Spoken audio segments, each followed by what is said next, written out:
Hello and welcome to Clipping In.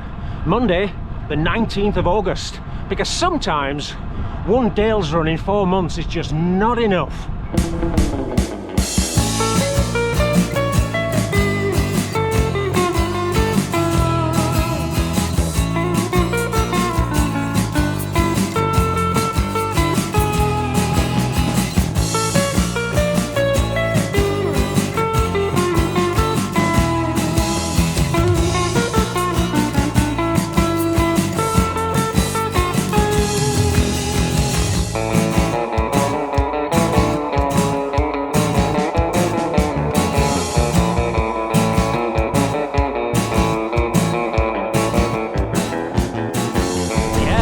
It's only Monday, but this is the midweek mileage edition.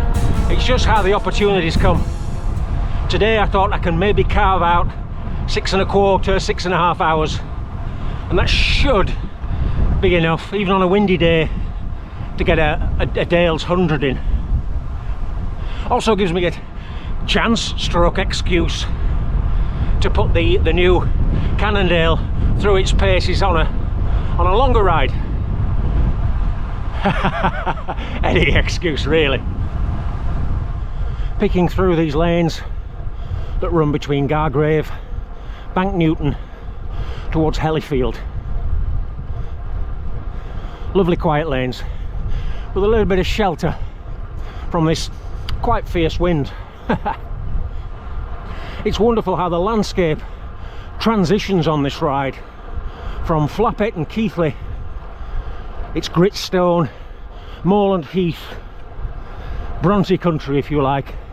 But then you get to Keighley, into Airedale, and by the time you pop out on the far side of Skipton, heading to Carlton and Gargrave, you see that the dry stone walls are made from limestone, and there's that sort of southern Dales feel to it. For this section I'm riding the opposite direction to Saturday. I'm going from Rathmel to Settle. If you didn't see Saturday's video, highly recommended. It's I'll put a link up there. I took a train to Penrith and then rode back following the Eden through Malastang, Three Peaks country, through the Dales and back home. That was a super ride. But this is going to be a super ride too. Hey! Can't lose, can you, in the Dales?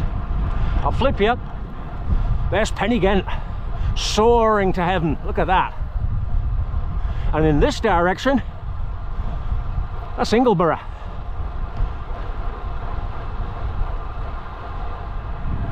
For Saturday's ride, using the trains, I stuck to my old faithful titanium bike rather than this carbon Supersix, because you're never certain what sort of bike storage you're going to get.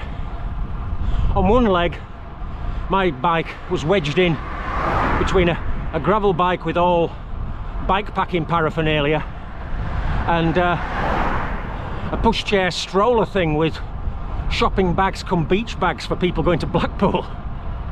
So there was a little bit of abrasion. Doesn't really matter with a titanium frame. On the second leg from Preston to Penrith, I had a reservation, no problem there, they honoured the booking. But again, I was wedged in with a full suspension enduro type mountain bike and another gravel bike that, by the look of it, hadn't been washed for a month. 47 miles ridden, passed through Settle, and I've now got this awkward little climb up to Langcliffe. See the railway bridge? That's part of the Settle Carlisle line as it heads up Ribblesdale towards Houghton and Ribblehead.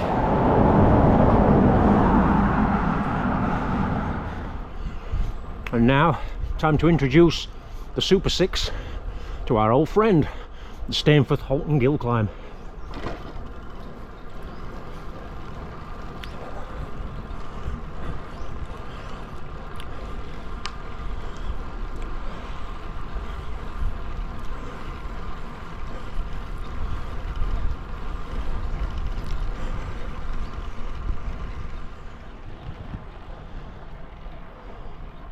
First ramp out of the way, second one just where that red sign is.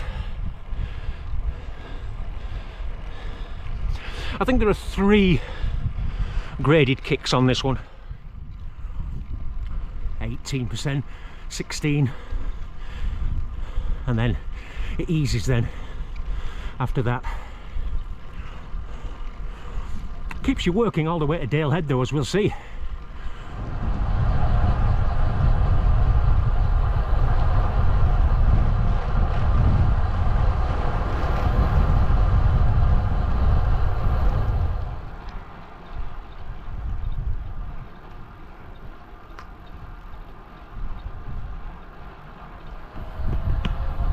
Then again, and the last few ramps going up to Dalehead you can see there.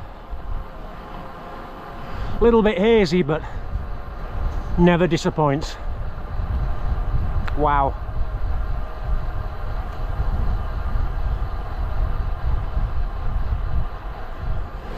Smashing view of Pennygent there.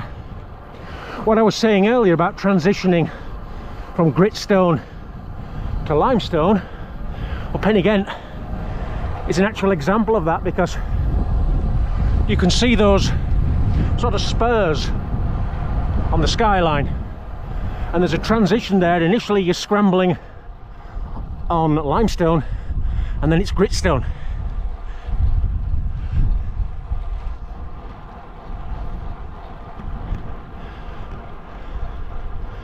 Up there is Fountains Fell, part of the Pennine Way actually. People who are walking the Pennine Way south to north, they go over Fountains Fell onto this Blishmire Road, opposite direction to me, and then over Pennygent to Houghton in Ribblesdale. I've ridden 52 miles, about 49 to go. But who's counting? Just open road, lots of sheep wandering around, little lambs, so I've got to be careful. You're all right. And this is where the road drops down and swings to the other side of the valley as Pennygent Gill opens. Great view of Pennygent Gill there. Look at the steep sides as it goes hurtling down to join up with Littondale. Yeah, take your time. Right. I think it'll be like that for most of the descent to Houghton Gill. Clear ahead, but like I say, it's best not to absolutely let rip when you know that there's a lot of sheep, and by the look of it they've been sheared and dipped quite recently.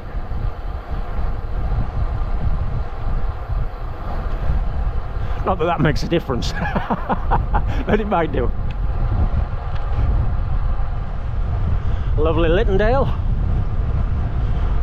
Usually a nice quiet road, and I think on a Monday it'll be even quieter.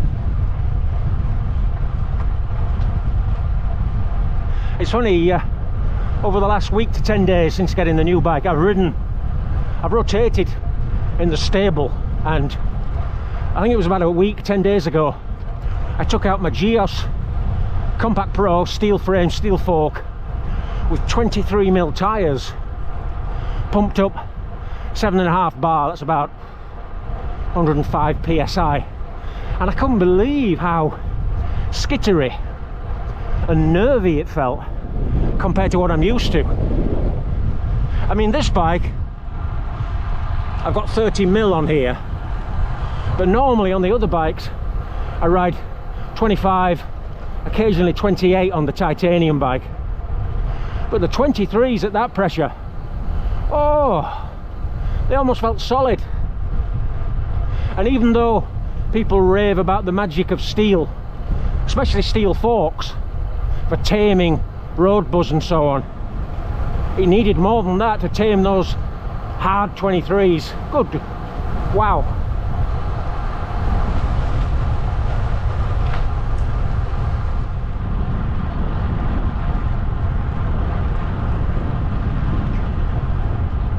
Amazing limestone country.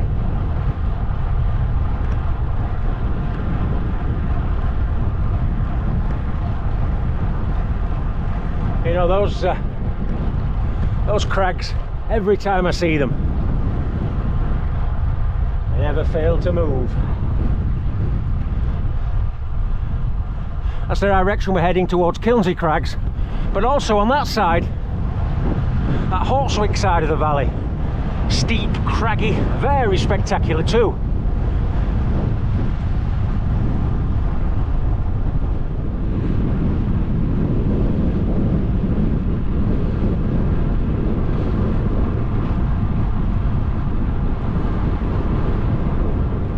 Time for the obligatory Kilnsey Crag approach shot.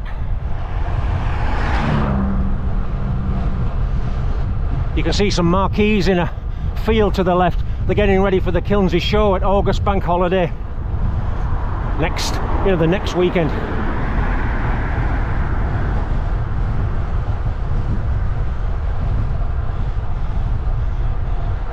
Limestone overhangs. Woohoo!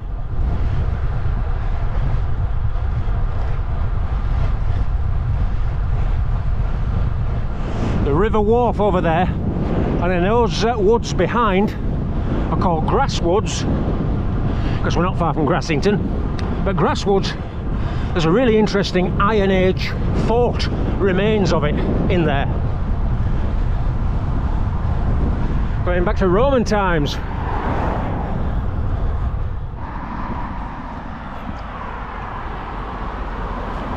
I'm on my side of Skipton. 78 miles ridden. I just got my head down these last few miles. The headwind is rising, so it's going to be a lot harder going back, typically. The next 20 miles or so are not really going to be suited to waving a camera around.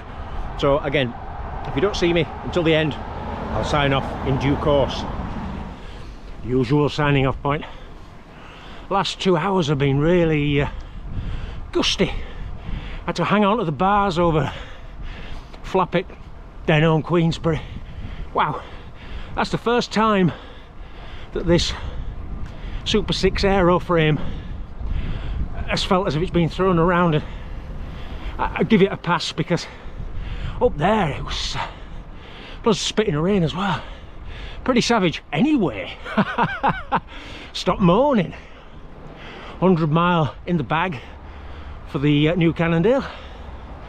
That'll go on its report card, due in maybe a week or so. For this edition of Clipping In, it's goodbye for now. See you next time out on the Yorkshire roads. Bye bye.